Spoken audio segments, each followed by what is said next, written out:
Benvinguts al fòrum el 7 de maig. Estic encantat de presentar els resultats de la meva investigació relacionada amb el canvi climàtic global.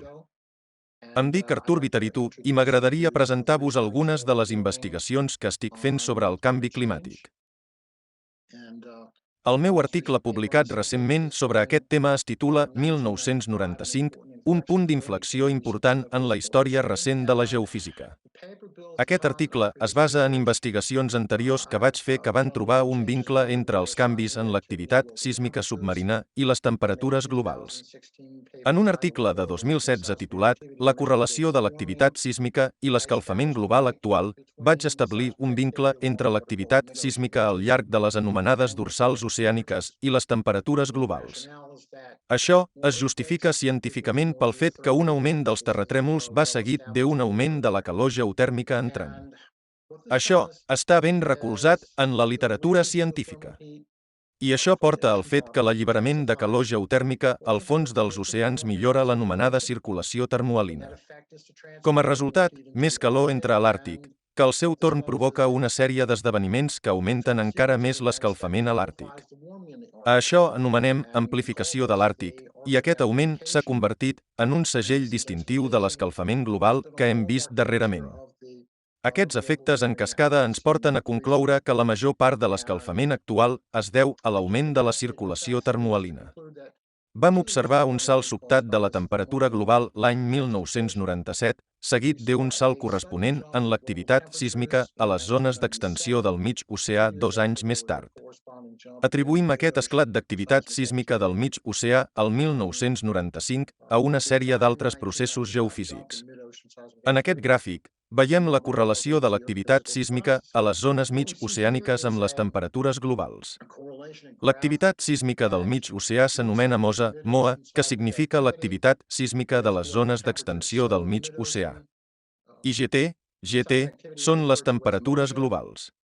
I veiem que des del 1979 les corbes estan molt ben aparellades i hi ha una correlació molt alta entre elles, que és de 0,7, i això és estadísticament significatiu. Això ens diu que hi ha una connexió entre els dos fenòmens. En l'elaboració d'aquest informe, es va dur a terme una revisió de la literatura sobre diversos camps geofísics, inclosa la sismologia i la geologia marina.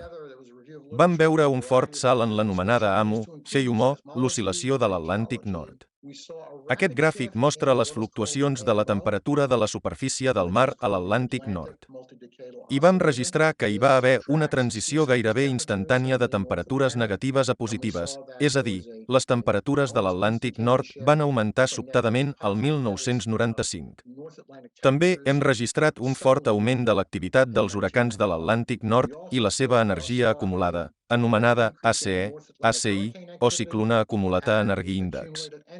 Hem observat dinàmiques i variabilitat importants en el Niño, o l'oscil·lació sud, i els monsons d'estiu de l'hemisferi nord. També van canviar molt ràpidament. Hem vist canvis sobtats a les temperatures de la primavera i la tardor de l'Àrtic seguits d'un gran salt a les temperatures hivernals. Hem observat un fort descens de les concentracions de gel marí àrtic i subàrtic, una pèrdua accelerada de gel de la capa de gel de Groenlàndia i una forta disminució de la coberta de núvols sobre Groenlàndia durant els mesos d'estiu. També vam veure canvis sobtats en la velocitat del pol magnètic. Aquest és el pol nord magnètic. I finalment, vam veure un canvi en la direcció del pol nord geogràfic o veritable de la Terra. I podeu mirar la representació gràfica d'això. Temperatures àrtiques. Veiem que les temperatures àrtiques han augmentat de sobte. El gràfic mostra les mitjanes d'estiu i d'hivern i podem veure que la temperatura mitjana hivernal va augmentar l'any 1995. Ho sentim, aquí l'efecte va quedar endarrerit al 1997. Però veiem que les temperatures mitjanes anuals han augmentat, aquesta és una línia negra. També s'observa a la primavera i a la tardor. Tornem a veure aquests canvis dramàtics a partir del 1995. També hem observat una disminució de l'extensió del gel marí a l'hemisferi nord. Tot això no pot ser una casualitat.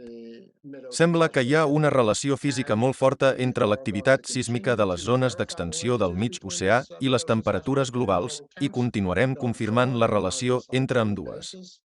En el futur, faré un seguiment diàriament. Hem de recollir més dades sobre les temperatures dels oceans profunds. En definitiva, l'objectiu de tot aquest treball és esbrinar la veritat sobre què està passant amb el canvi global. Crec que hi ha molta desinformació i desinformació sobre